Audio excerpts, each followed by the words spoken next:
If you are not ready to love, you are not ready to enter into a relationship, neither are you ready to marry. Never think that I prayed and the Lord showed me that this is the right person, so I'm gone. You are a joker. You have not gone anywhere. You might not meet the readiness to love. Relationship don't work just because you found the right person. You may find the right person. It does not mean the relationship will work.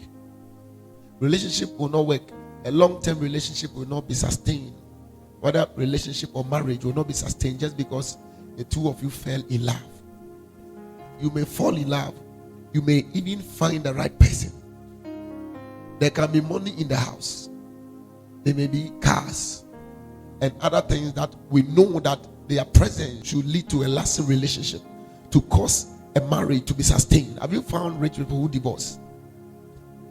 So you find out that the reason for divorce is not lack of money. It reveals to you that money, absence of it or presence of it, is not enough to sustain relationship. If the Gates had divorced, and if Elon Musk had divorced, if Jeff Bezos had divorced, and there are many other people with a lot of wealth that have divorced. Sometimes both man and woman are rich, wealthy, but you find out that they still end up divorcing. The interpretation is that having money or cars is not enough to divorce, and that means that poverty is also not enough to bring divorce, or lack of enough adequate funds. It's not the reason why people divorce. In fact, when you go and find out why people are divorced, it could only be except maybe the woman finds somebody else who probably has money, and the reason why that will happen is not because there's absence of money, because of something inside that is not checked. You get it? And that is the key problem. The key problem is not the absence of money. So you may find the right person. It does not mean that divorce cannot come, or it does not mean that the relationship will work, or the marriage will stand the test of time. You may fall in love, and you are in love, and it's good, but it does not mean that it will stand the test of time, because falling in love is not enough. Now, what is required? What is required to cause a relationship or marriage to be sustained in a long term, in a long run, is the readiness of the partners to love. The readiness to love. So I asked us last week that, are you ready to love?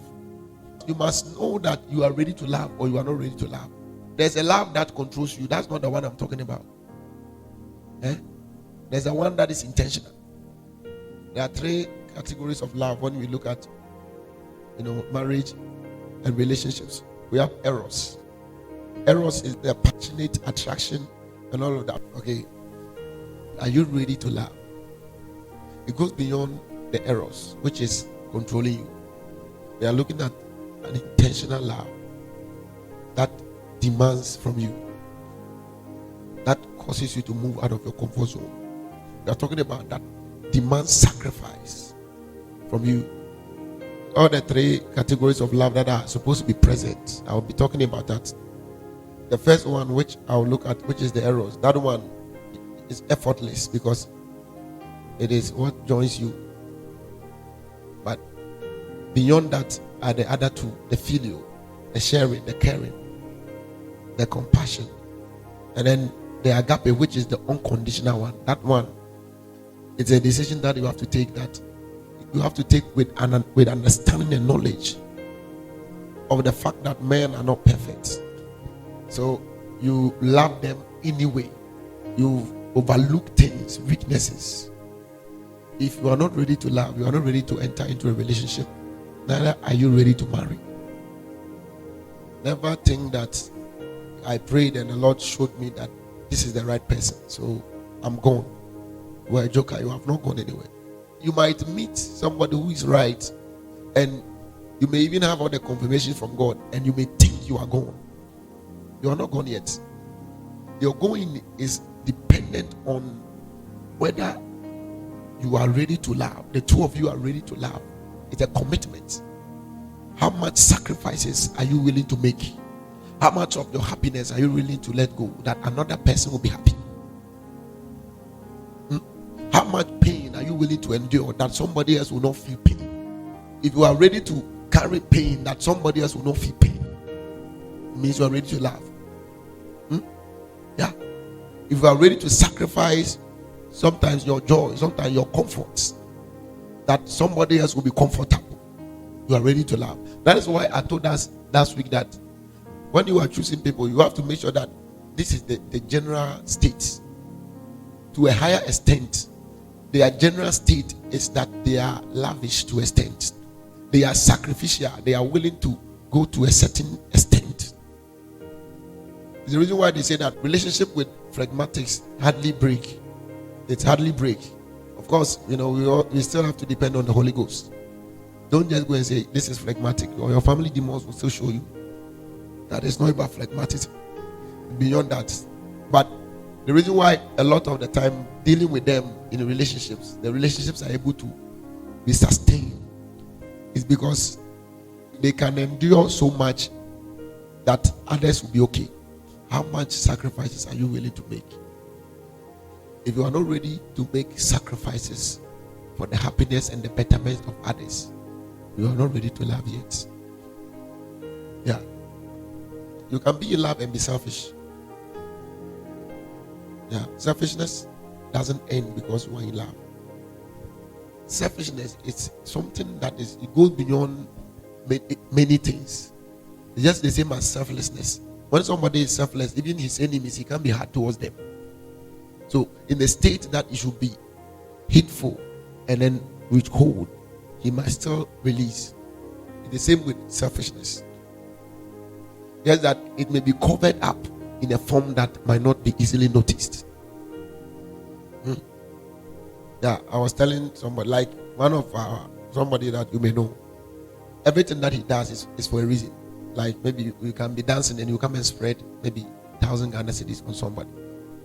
You may think he's spreading money, but he's buying people's perception. So that thing that was done for a reason, not because he wants to give you money necessarily, to create an impression. And that one too, it's worth that price. What he's trying to get, the amount he has spent is not even up to the value of what he will get from you. Yeah. Because it can open many doors. They can do many things. So in the midst of what looks like a lavish, is the self-centeredness that is behind it. Are you ready to go beyond yourself? You are not ready to love as a guy if you are not ready to sacrifice. That a lady will be happy, will be in good state, in comfort. We are not ready yet. You are not ready to love as a lady if you are not ready to submit your will. Submission is a command for you. It's a command. And maybe I'll be teaching about what it means to be a wife when I'm done with this series. Then I will go and touch on that one, so that sometimes you understand what it means. Most of our ladies and even people, our wives and all of that, they've not understood submission. Just like most of us, the men have not understood what it means to love a woman. There's a lot of problems in those areas. And it's the reason why sometimes it's not even worth it to use your marriage or something as a prototype. Because what you may be celebrating may not be something that is worth celebrating. Somebody who is in rebellion is teaching somebody submission. And he doesn't know that even what is naming as submission is rebellion. I told us that in submission is what we call what? Permission. That means a woman submitting to a husband. If you have 200 cedis, and I'm aware that you have 200 cedis, it cannot disappear without my knowledge. There is headship, except that which is committed to your trust. Maybe it is given to you that this is your money. It's different. But what is not given to you but is in your care, you can't just take out of it without permission. It's just like the church coffers. They cannot be taken, because once you do that, means that you have taken authority into your hands. You can't go to town and say, I saw this and I bought it. Just like that. Being under Submission. Listen, I want to teach you. People don't understand it. People don't understand it. It is what it is. That's where we are. Where we